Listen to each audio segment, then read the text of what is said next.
Bismillahirrahmanirrahim. Di akhir zaman nanti, ketika waktu sudah cepat, amal sudah berkurang, ada satu yang akan terjadi di masa depan, yaitu banyak pembunuhan. Kita tidak tahu dan kita tidak mau mencocok logi. Kita lanjutkan kajian kita, membacakan hadis tentang akhir zaman yang diriwayatkan oleh Imam Al-Bukhari. Satu kali Imam Al-Bukhari meriwayatkan dalam Sahih Bukhari dari Sayyidina Abi Hurairah radhiyallahu ta'ala anhu, anna Nabi sallallahu alaihi wasallam qala la taqum sa'ah hatta yataqarrab az-zaman. Tidak terjadi kiamat. Nah, ini versi Tirmizi, ya. Sedangkan versi Imam Bukhari hanya dikatakan yataqarrab az-zaman.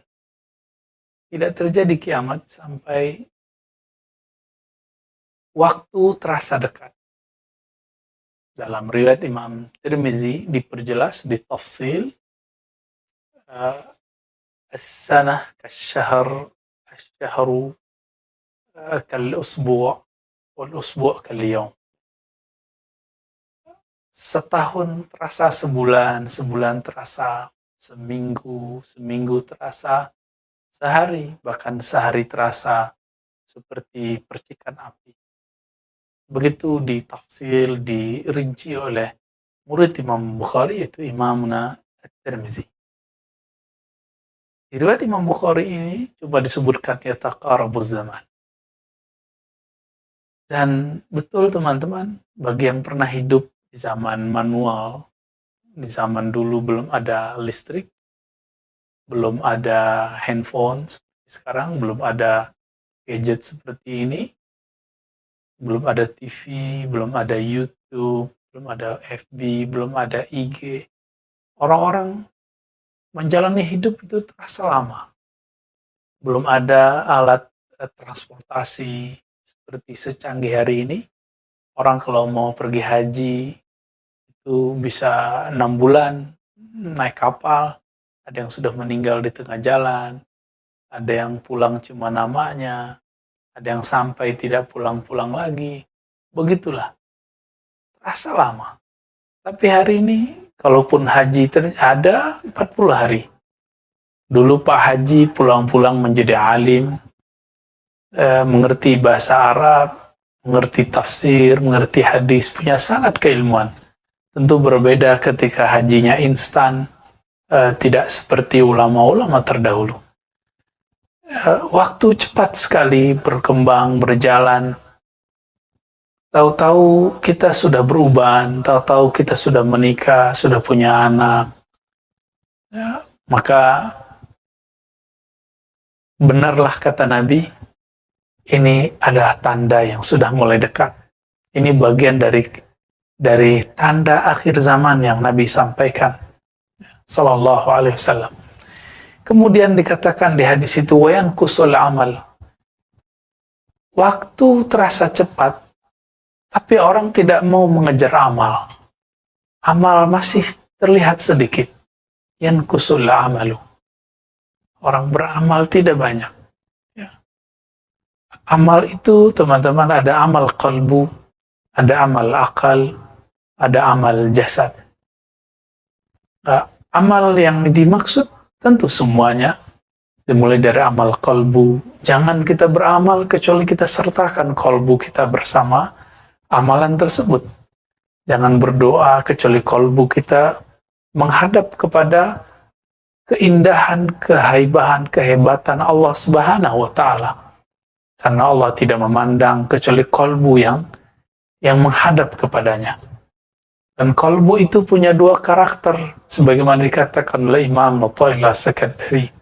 Ada karakter iqbal, memandang, menghadap, patuh kepada Allah. Tawajjuh kepada pencipta langit dan bumi. Ada yang membangkang, menghindar, disebut idbar. Idbar artinya dia membelakangi, membangkang daripada Allah Subhanahu wa Ta'ala. Dan betullah apa yang kata Nabi SAW. Kalaupun hari ini orang beramal, lebih banyak amalnya amal zahirnya, tapi tidak menyertakan kolbunya. Ini yang kita khawatirkan.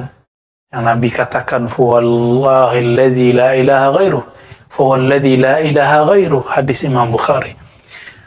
Demi yang tiada yang berhak disembah kecuali Dia.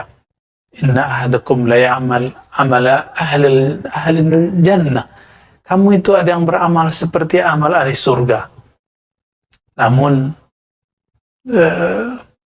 kita dikatakan dalam hadis itu antara dia dan surga hanya 1 zira, hatta ma yakun bainahu wa bainaha illa zira. Hanya seperti sejengkal. Fa yasbiqu alal kitab. Tapi Alkitab telah menentukan bahwa dia tidak menyertakan hatinya, lebih kurang begitu jika dia maknai.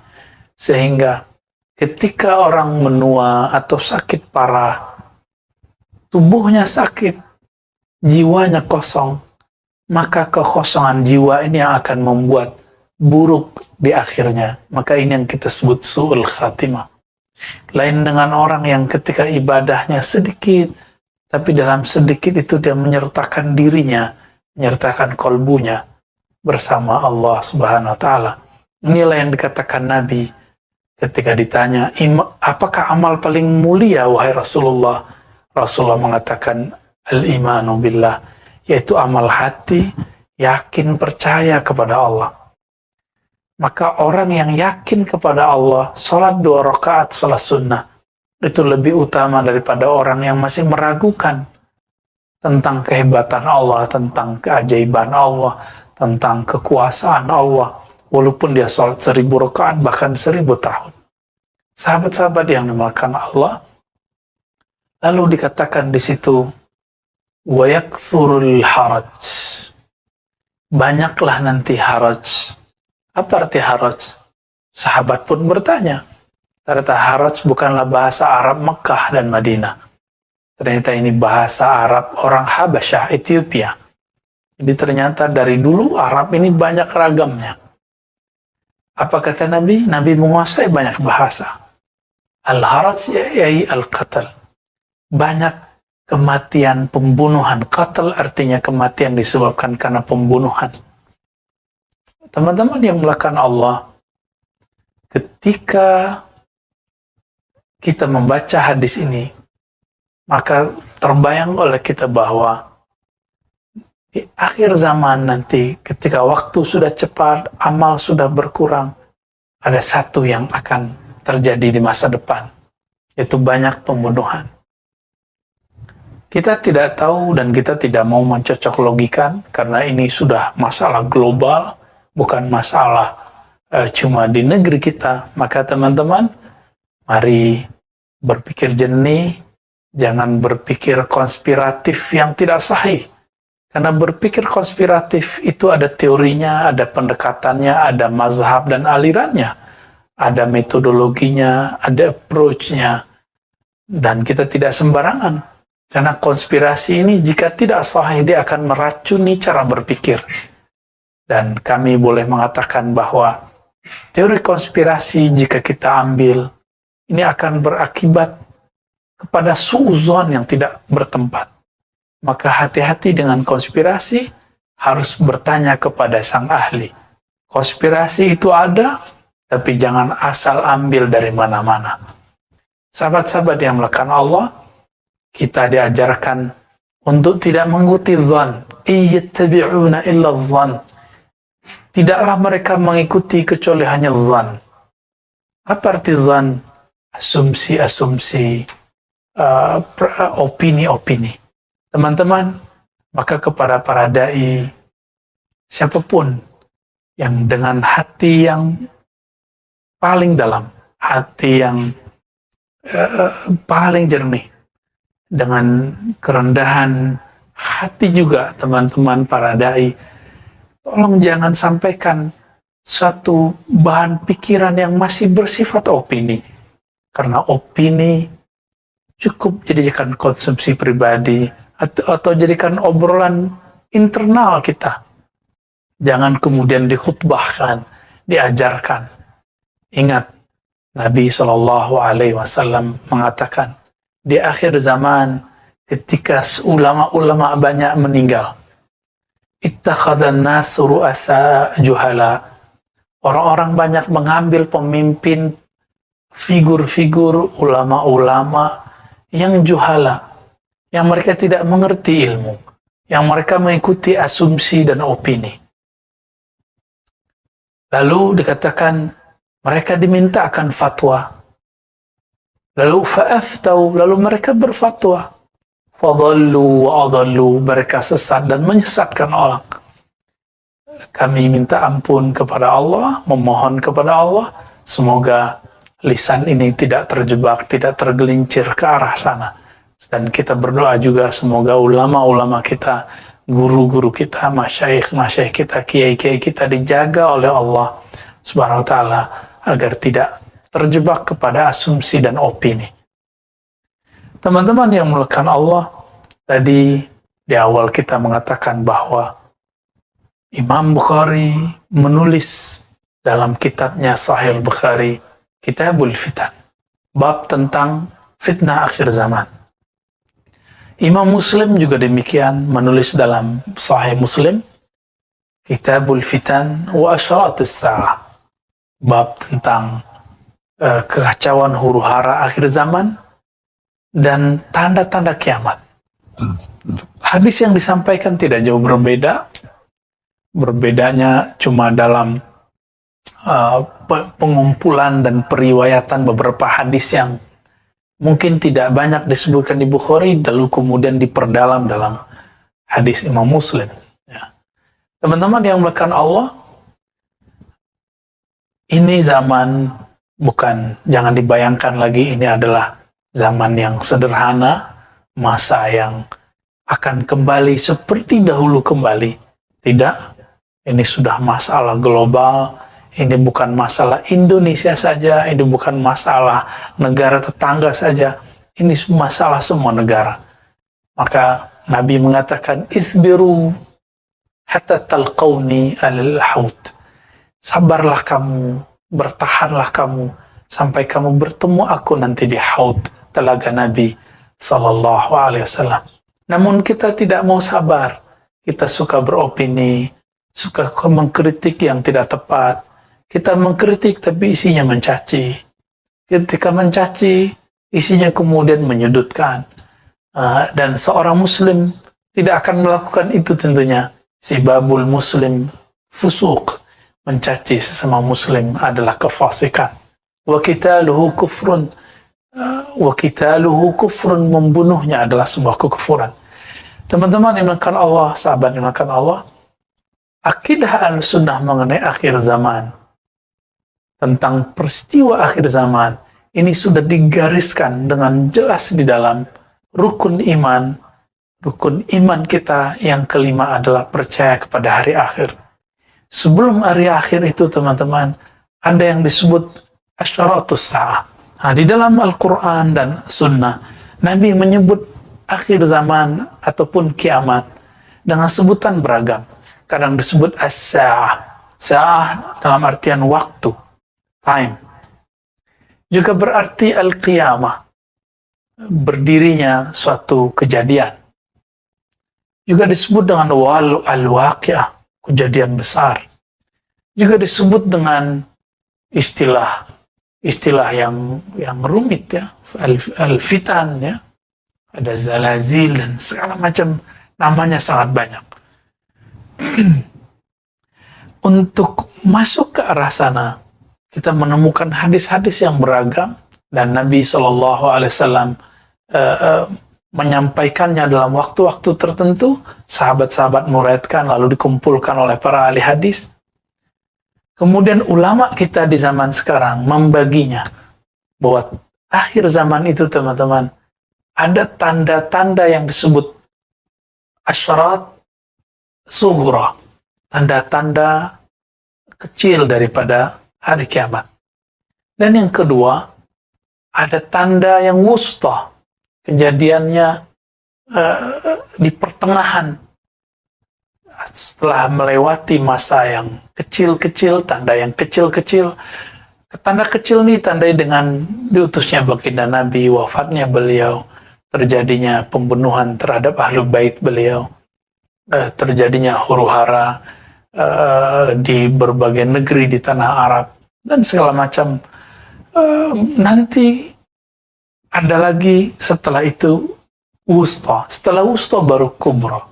Nah, wusta berarti pertengahan, kubro berarti tanda-tanda besar yang kemudian disebutkan dalam hadis Muslim. Ada 10 tanda besar sebelum kiamat terjadi. Lalu kita sekarang berada di mana, teman-teman? Ini bukan untuk menakuti, tapi untuk basyiran wa nadhira. Sekarang kita tugasnya adalah nazir, mewarisi tugas kenabian, yaitu memberikan peringatan agar umat warning, agar kita ketika kajian akhir zaman tertata, tidak terjebak kepada hal-hal yang bersifat halu, mencocok logikan. Kita sangat berterima kasih kepada para asatis, para dai yang telah mengingatkan umat mengenai pentingnya akhir zaman. Cuma, apabila kajian ini tidak ada arahnya, tidak mengikuti kaidah-kaidah Ahlussunnah, yang terjadi nanti adalah cocok logi, ketidaksabaran, lalu kemudian sangat mudah untuk diracuni agar terjebak kepada hal-hal yang justru menambah fitan, menambah kekacauan. Akan banyak orang yang tidak sabar lagi dengan kejadian-kejadian masa ini. Teman-teman yang mulakan Allah, sahabat-sahabat dimanapun berada, Nabi SAW menyebutkan banyak sekali, dan ternyata kita berada di akhir bagian pertengahan. Dan ini bukan pendapat saya pribadi, ini pendapat banyak ulama, salah satunya Al-Habib Abu Bakar Al-Adni, begitu juga Al-Habib Umar bin Hafiz, begitu juga masyaikh-masyaikh kita di negeri ini ataupun di Timur Tengah sana, banyak yang sudah mengatakan ini. Syekh Al-Adni, Al-Habib Al-Adni terkenal dengan fikih yang disebut fikih tahawulat. Nah, beliau pun mengungkapkan hal yang sama. Apa tandanya? Tandanya adalah ada kejadian yang sifatnya global dan itu menggoncangkan dunia, yang dalam hadis diabadikan dengan sebutan jawrah. Teman-teman, akhir daripada tanda-tanda yang pertengahan ini adalah awal dari kemunculnya fitnatud dajjal, dan juga awal dari kemunculan dari Hadiyul Mahdi, hidayahnya Mahdi. Maka kita tidak akan putus asa juga, kita ada harapan. Maka ketika ini terjadi, ini ada harapan. Apa kata Nabi SAW? Allah akan mengutus Al-Imam Al-Mahdi yang akan membawa keadilan setelah muliat al-ardu jawra, setelah bumi dipenuhi dengan kezaliman. Jawra itu lebih daripada zulma. Jawra ini barangkali bisa juga diartikan konspirasi global, atau apapun. Coba renungkan teman-teman yang makan Allah, kita tidak usah benci satu negara. Kita juga tidak usah kemudian menuduh satu negara. Coba lihat negara-negara yang dulu menyebut dirinya adikuasa, paling maju. Ternyata mereka mempunyai hutang yang sangat banyak sekali. Dan mereka negara-negara termaju di dunia adalah negara paling banyak hutangnya di dunia. Meskipun mereka menghutangi negara-negara berkembang seperti kita, tapi pertanyaannya, jika negara seperti Amerika, seperti China, seperti Inggris, seperti negara-negara yang lain, Jerman, Prancis, berhutang, lalu siapa yang menghutanginya? Siapa sumber semua ini? Ini pertanyaan besar kita. Berarti memang ada di luar gerakan negara-negara bagian yang kemudian mereka campur tangan di situ.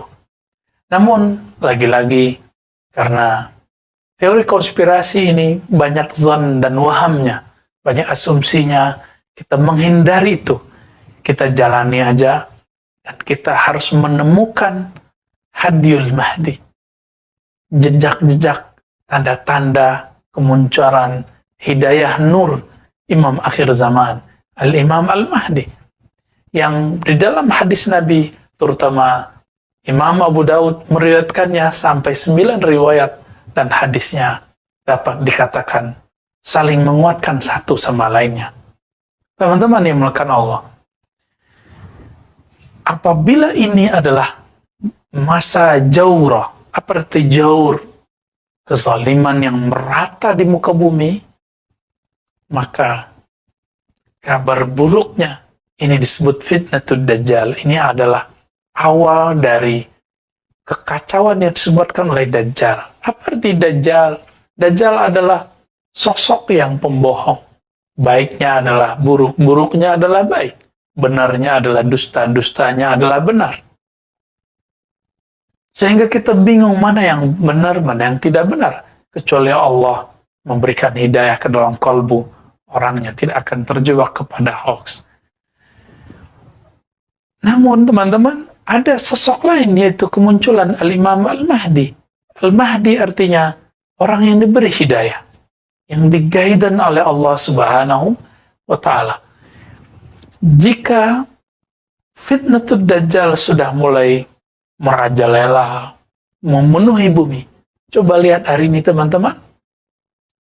Meskipun kita tidak mengikuti teori konspirasi global, tapi coba lihat, apakah ada satu negara sekarang yang tidak terdampak oleh virus yang kita sebut COVID?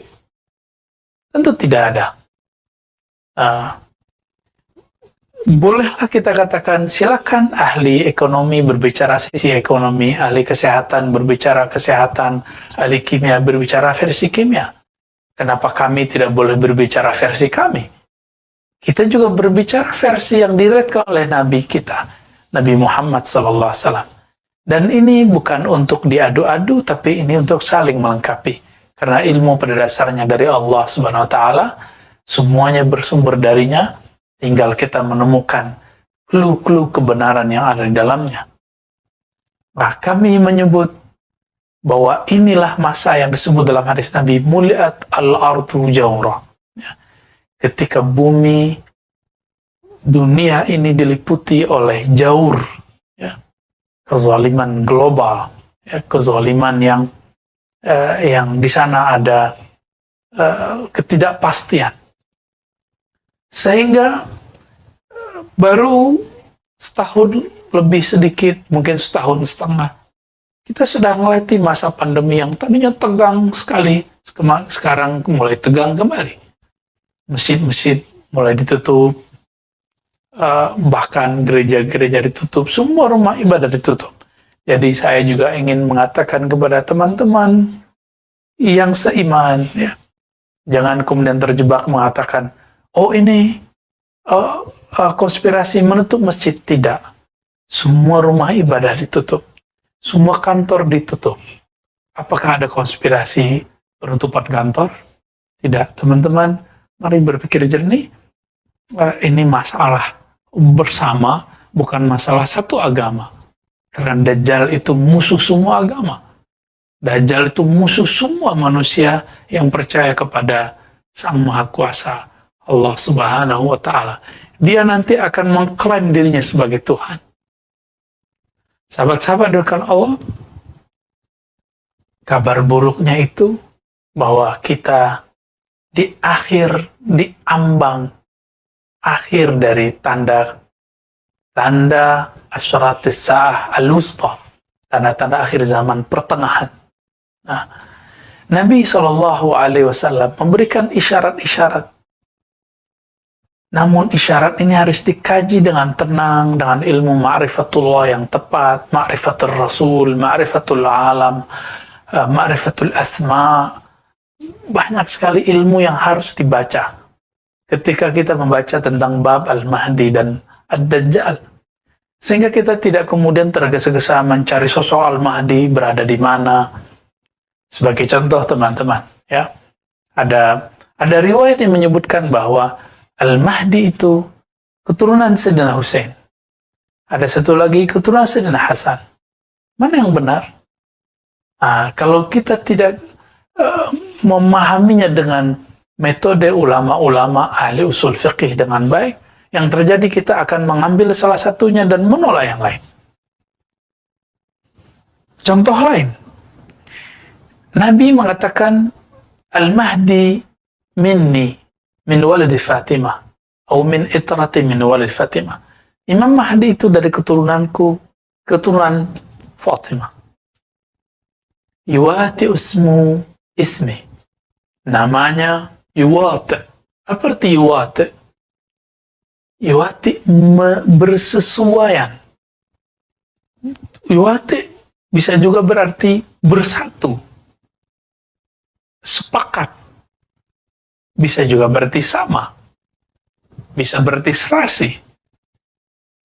Jangan kemudian kita mengartikan, oh namanya seperti namaku. Nama Rasulullah, teman-teman, dikumpulkan oleh Imam Al-Jazuli yang menulis kitab salawat yang sangat indah. Itu 313. Nama yang manakah? Ini yang kemudian jadi pertanyaan besar. Teman-teman yang melakukan Allah, maka jangan tergesa-gesa jika ada seseorang yang mengalami mimpi, mengalami pengalaman rohani, mendapatkan ilham-ilham. Selama dia tidak mengaku Nabi, dan dia tidak tergesa-gesa mengatakan dirinya Al-Mahdi, kita katakan itu minal mubasyarat, seperti dikatakan dalam hadis Imam Muslim. Ya. Kabar gembira yang Allah berikan kepada seorang Muslim. Isbiru, Nabi mengatakan isbiru, sabarlah kamu. Namun banyak orang tidak sabar, bahkan mempercayai sosok Al-Mahdi cuma dengan jalur WA. Ya. Jalur yang sebenarnya ini sulit diterima oleh seorang ahli hadis yang baru pemula pun. Maka teman-teman, supaya kita tidak terjebak dalam hal itu, ada beberapa kaidah ketika masuk mengkaji tentang akhir zaman. Yang pertama, tidak menggunakan dalil kecuali dalil yang sahih, baik dari Quran ataupun sunnah yang sahih. Ya. Jadi, apabila ada kajian akhir zaman dengan menggunakan hadis yang tidak sahih, maka akan memunculkan perdebatan yang luar biasa. Yang kedua, kajian akhir zaman, hadis-hadis akhir zaman harus sesuai dengan usulul aqidah Ahlussunnah wal Jamaah. Harus sesuai dengan usul pokok aqidah. Kaidah-kaidah ini sudah diwariskan ulama kita turun-temurun dari zaman ke zaman, dijaga dengan sanad yang sahih. Sehingga kita tidak terjebak kepada apa yang disebut cocok logi yang tidak sesuai dengan tempatnya. Maka kita harus menghindarkan cocok logi. Dan yang ketiga, teman-teman, as-sabru fil bahthi. Sabar dalam membahasnya. Jangan kemudian terburu-buru untuk mengklaim, untuk menyebutkan, untuk memahami, apalagi menyimpulkan. Apalagi kemudian mengklaim inilah yang paling benar. Bukankah kita sudah trauma di tahun lalu ketika ada satu hadis yang sangat dhaif jiddan, dhaif yang lemah sekali mengenai penentuan dukhan. Dukhan itu berarti asap atau kabut yang merata di bumi di pertengahan Ramadan. Teman-teman coba lihat, apakah terjadi? Sudah 2 Ramadan tidak terjadi. Kenapa? Karena seandainya pun kita menggunakan riwayat itu, riwayat Al-Imam Al-Hafiz Abu Syekh, itu pun syaratnya belum cukup. Kalau kita mau menggunakan riwayat tadi. Tapi masalahnya riwayat tadi bermasalah. Hadis dukhan ada. Bahkan ayatnya ada, tapi dukhan dalam Al-Quran berkaitan dengan kiamat. Kiamat yang besar itu. Adapun dukhan yang akan terjadi di akhir zaman, kita tidak tahu kapan terjadinya. Ini mirip-mirip dengan ilmu intelijen. Ini pasti terjadi, tapi kapan terjadinya, itu yang tidak tahu.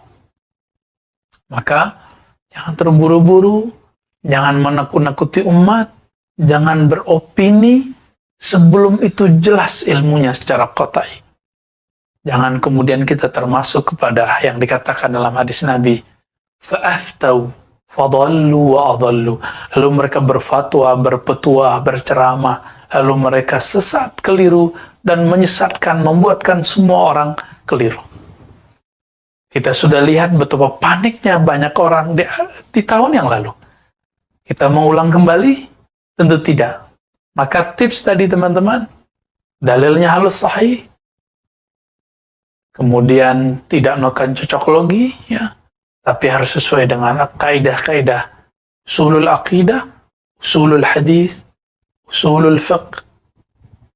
Dan yang ketiga, as-sabru fil bahsi, sabar dalam membahasnya. Inilah yang dilakukan dengan baik apik oleh Syekh Al-Habib Abu Bakar Al-Adni. Kita bisa meniru dan mengambil ibrah dari apa yang beliau katakan. Teman-teman yang dimuliakan Allah, insya Allah ke depan kita akan membahas di waktu yang tentunya lebih luas tentang sosok yang disebut dengan Dajjal, Mahdi, sejarah apakah yang terjadi pada Dajjal. Lalu sebelum Dajjal keluar, apa yang terjadi? Fitnatul Dajjal. Apakah pandemi bagian dari itu? Kita juga sudah memulainya sedikit, dan kita akan perluas di sana. Kemudian Al-Mahdi, siapa sosoknya? Apa yang dimaksud nama dalam hadis itu? Namanya sama dengan namaku, begitu kata baginda Nabi. Apa arti nama di situ? Karena nama dalam bahasa Arab lebih luas maknanya daripada nama dalam bahasa Indonesia. Nanti kita akan membahas juga mengenai siapakah tentara Dajjal, siapakah pengikut Dajjal. Karena Nabi mengatakan, jika kamu mendengar Dajjal, maka larilah ke gunung-gunung. Karena tidak semua orang selamat ketika ketemu Dajjal. Siapapun yang merasa dirinya beriman, bahkan sekelas kiai sekalipun, jika bertemu Dajjal, orang sakti sekalipun, orang mandraguna, orang punya keramat sekalipun, jika ketemu dengan Dajjal, dia akan tunduk. Maka kita harus mengenal siapakah yang disebut nanti atba'ud Dajjal, pengikut-pengikut Dajjal, junud Dajjal, juyusud Dajjal, orang yang akan berjuang bersama Dajjal. Lalu ada hadis, siapakah yang menjadi tentara Al-Imam Al-Mahdi? Dengan harapan kita mengetahui ini, kita mengetahui ke arah mana kita bergerak. Hadis mana yang kita ambil. Oleh teman-teman yang bukan Allah, nanti kita akan urai itu satu persatu.